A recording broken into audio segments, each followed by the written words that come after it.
Okay, welcome to the fractions mind map video or lesson, and we're going to start by looking at how to express fractions in their simplest form. So if we look at something like a fraction 18 over 7 over 27, how can we solve this? How can we simplify this fraction? Well, I suppose the mathematical way to do this would be to find the factors of 18. So what numbers or divisors go into 18 evenly? Well, 1 goes into 18 times, 2 goes in 9 times, 3 goes in 6 times. So these are the factors of 18. And the factors of 27, 1 goes in 27 times and 3 goes in 9 times. Okay, when we know the factors of 18 here and 27 there, we can look for the highest common factor of 18 and 27, and that is 9. So if we divide above and below the 18 and the 27 by 9, this will allow us to simplify. 9 into 18 goes twice, 9 to 18 goes twice, 9 to 7 goes 3, so 18 over 27 simplified or reduced to its simplest form is equal to 2 over 3, and we solved this by finding the highest common factor of 18 and 27, that was 9, and we divided 9 into both the 18 and the 27 to get 2 over 3. Okay, so let's move away from there and let's go to the next part of the lesson, and it's just to look at how to change a fraction to an equivalent fraction with a given denominator. So something like write 2 over 3 as an equivalent fraction but with the denominator of 24. So we need to write something over 24 which is equal to 2 over 3. So what we'll do is we'll write down something over 24 and we'll say 3 into 24 goes 8 times the 2 up here, and that gives us 16. So now we write the 16 over the 24, which we've done here, and 16 over 24 is an equivalent fraction to 2 over 3. And we can check this by simply pairing both equivalent fractions together, equating them with an equal sign, and if we cross multiply we can see that 2 times 24 is equal to 3 times 16. So we know that 16 over 24 is an equivalent fraction to 2 over 3. Sometimes we're asked to compare fractions to see is something like a half bigger than 2/5, bigger than 2/5. We don't know. How do we compare? Well, we have to rewrite both the half and the 2/5 with the same denominator. So we have to think of the lowest common multiple of 2 and 5, and this allows us to compare the fractions a half and 2/5. So the lowest common multiple of 2 and 5, well, what are the multiples of 2? The multiples of 2 are 2, 4, 6, 8 and 10, and 5 are 5, 10, 15 and so on. The lowest common multiple of 2 and 5 is actually 10. So we look to rewrite a half with a denominator of 10. So how do we do that? We say 2 into 10 goes 5 times. The 1 is 5 over 10. And we can take the 2/5 and write down our numerator of 10, and we say 5 into 10 goes 2 times the 2 here is 4. And immediately we can see that 5/10 is greater than 4/10, or if we want to go back to comparing the original fractions, that means that the half is greater than the 2/5. Okay, let's look at how to change a mixed number to an improper fraction. Let's take the mixed number 4 and 2/3. So we say 3 times 4 is 12 plus 2 is 14 all over 3. And let's look at how to change an improper fraction into a mixed number. So here's our improper fraction here, 11 over 3. It's improper because we've a bigger number over 3, and 3 divides into 11, a whole number and a fraction.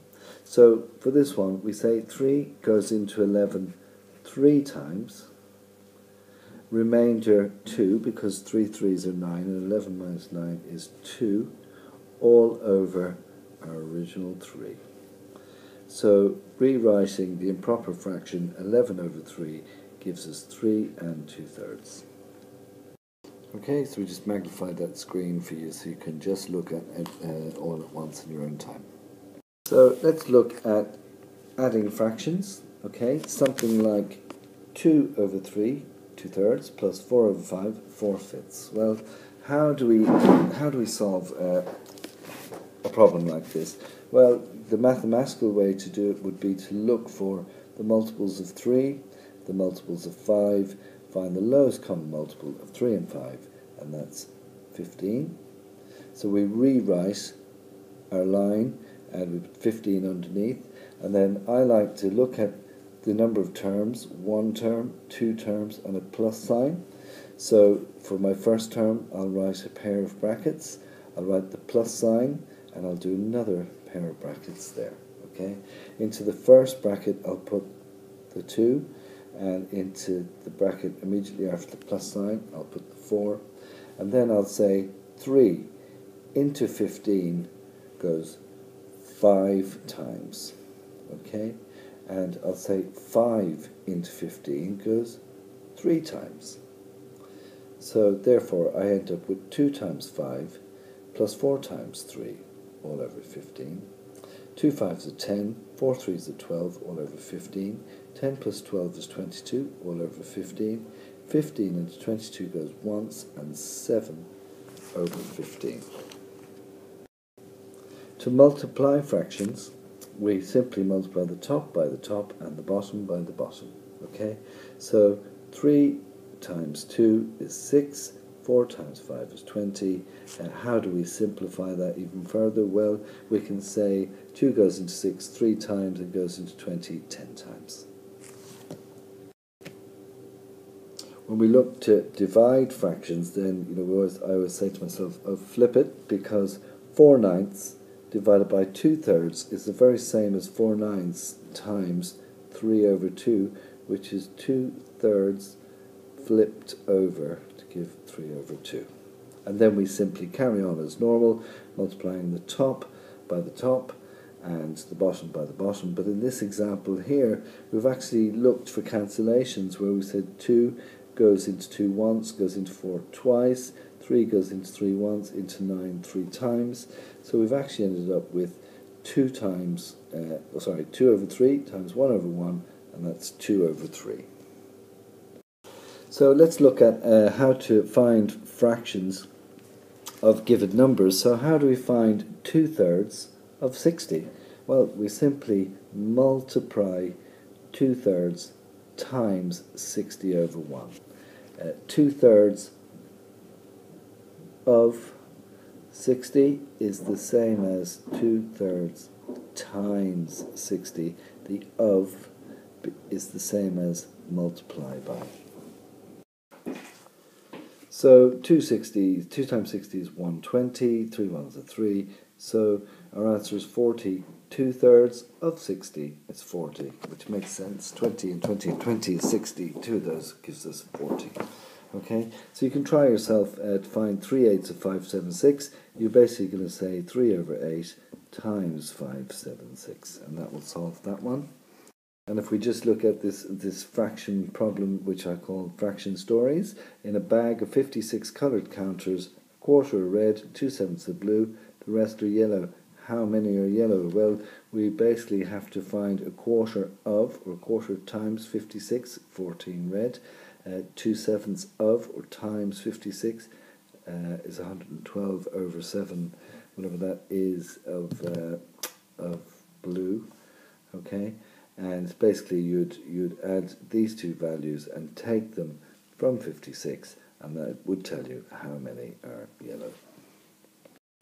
And sometimes we come across more complex problems where we have a story like 2/5 of the fans at a game are in the terrace. The other 17,580, in other words, the other 3/5 in the stand are in the stand. So what's the total number of people at the game? Well, we can see that 3/5, we let 3/5 equal 17,580, and if 3/5 equals 17,580, we can find what 1/5 is, okay, by dividing both sides by 3. So 3/5 divided by 3 is 17,580 divided by 3. These threes cancel, so 1/5 is 17,580 divided by 3. And to find the full amount, 5/5, we then multiply both sides by 5, and that value here, 17,580 over 3 times 5, will tell us how many people were at the game. Because here, of course, the 5 and the 5 cancelled, so one whole value is equal to our total value here. Remembering that 5/5 is 1.